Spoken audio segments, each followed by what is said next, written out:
हमने लगातार उत्तर प्रदेश पे जो ऋण था उसको हम कम कर रहे हैं।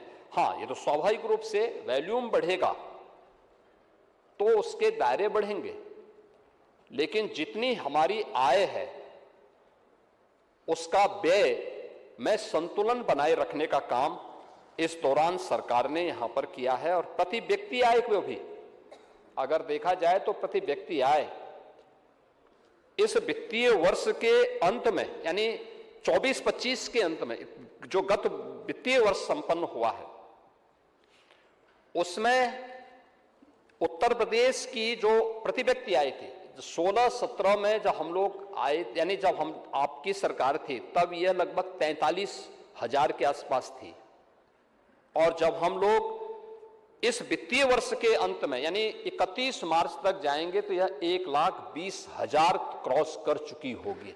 क्या 43,000 में और 1,20,000 में कोई अंतर नहीं है? दूसरा, इस बात पे भी हमें ध्यान देना होगा कि समाजवादी पार्टी के समय में उत्तर प्रदेश क्या था। पंडित जी, आप तो पुराने समाजवादी हैं और मैंने इसीलिए कहा कि आप स्वस्थ रहें, क्योंकि आप समाजवादी आंदोलन के जो सबसे वरिष्ठ पिलर हैं और अंतिम वो पीढ़ी है जिसने समाजवादी आंदोलन के अनुसार जीवन जीने का प्रयास किया है, जो जेपी चाहते थे, जो लोहिया चाहते थे। हां, आपके पीछे शिवपाल जी जैसे कुछ लठैत भी थे जो उसके अनुसार जीने का प्रयास करते थे, लेकिन आप लोगों ने उसके अनुरूप संघर्ष किया। लेकिन आने वाली पीढ़ी ने प्रदेश का क्या हाल किया? क्या स्थिति थी उत्तर प्रदेश की? और हम इस बात को कहते हैं,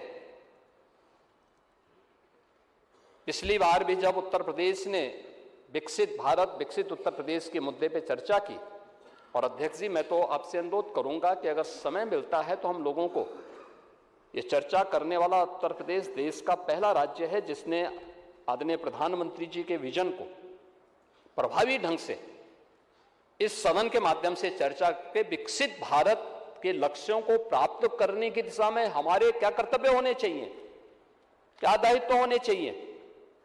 भारत विकसित होगा तब जब राज्य विकसित होंगे, और राज्य विकसित तब होंगे जब जनपद विकसित होगा, और जनपद विकसित तब होगा जब गांव और नगर की इकाई हमारी विकसित होगी, आत्मनिर्भर होगी। और उस पर लगातार 27-28 घंटे तक इस सदन में चर्चा हुई। तब भी हम लोगों ने इस बात को कहा था। क्या स्थिति थी तब उत्तर प्रदेश की?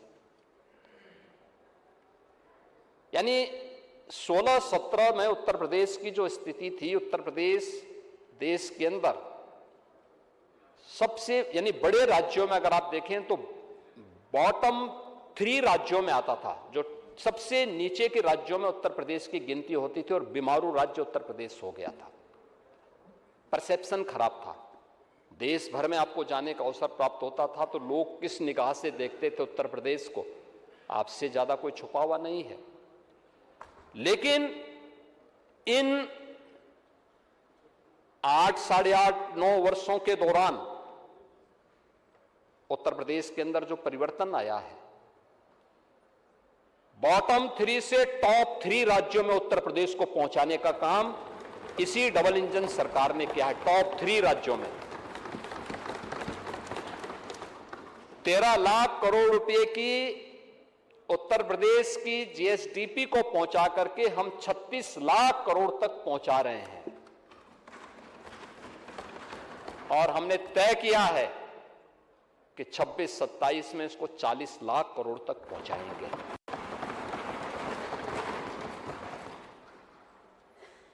परसेप्शन चेंज हुआ है। अब 2017 के पहले कोई भी व्यक्ति रहा होगा, कोई भी व्यक्ति रहा होगा तो उत्तर प्रदेश का कोई भी नौजवान था, कोई भी नागरिक था, किसी भी तबके का, कोई व्यापारी हो, उद्यमी हो, कोई भी रहा हो, वो देश के अंदर जाता था, उसके बारे में अच्छी धारणा नहीं होती थी। लोग शक की निगाहों से देखते थे। और आप लोगों ने तो कुछ जनपदों को ऐसा बना दिया था कि उस जनपद के नाम पर लोग होटल में कमरे नहीं देते थे, धर्मशालाओं में रहने की व्यवस्था नहीं करने देते थे, नहीं रहने देते थे। लेकिन आज मैं कह सकता हूं कि हमारे उत्तर प्रदेश का नागरिक देश के अंदर और दुनिया के अंदर कहीं जाता है तो दुनिया गौरव से चेहरा, सामने वाले का चेहरा चमकता है। अच्छा, उत्तर प्रदेश से ये परसेप्शन, ये जो परिवर्तन आया है, ये सरकार की नीतियों के कारण, स्पष्ट नीति और शुद्ध नियत के नाते ये परिवर्तन देखने को मिला है। और इसी परिवर्तन का परिणाम है कि हम लोगों ने उत्तर प्रदेश को आज देश के अंदर टॉप 3 राज्यों के अंदर पहुंचाया है। और मैंने इसलिए कहा आप स्वस्थ रहें, क्योंकि उत्तर प्रदेश जब $1 ट्रिलियन की इकोनॉमी बनेगा तब देश का टॉप की अर्थव्यवस्था उत्तर प्रदेश होगा। इस दृष्टि से हम लोग इस बजट को इस माननीय सदन में प्रस्तुत किए हैं। और इस माननीय सदन में प्रस्तुत करते हुए मुझे ये अत्यंत, यहाँ पर इस पूरी चर्चा में भाग लेने के लिए जिन माननीय सदस्यों ने यहाँ पे भाग लिया है, उन सभी ने बहुत अच्छे सुझाव भी इस मामले में दिए हैं। आपने कुछ चीजें कहीं कि वास्तव में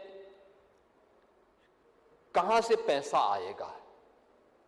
जो 9,12,000 करोड़ रुपए का आपने बजट प्रस्तुत कर दिया है, आपके पास पैसा कहां से आएगा, आपने टारगेट ही रखा है। बड़ा लक्ष्य रखा जाता है, कोई बड़ा कार्य करने के लिए बड़े लक्ष्य की पूर्ति के लिए उस प्रकार का परिश्रम किया जाता है। मुझे याद है हम लोगों को जब 2017 में किसानों के कर्ज को माफ करना था, लघु और सीमांत किसानों के, पैसा कहां से आएगा, ये चर्चा थी। बैंकर्स के पास जाते थे, परसेप्शन खराब था, कोई कर्ज देने को तैयार नहीं था। मैं उस समय के वित्त सचिव को अपने सामने बिठाया, मैंने कहा मुझे बताओ तो कि भाई खर्चा क्या है, क्या क्या कहां पे है। और हम लोगों ने उस समय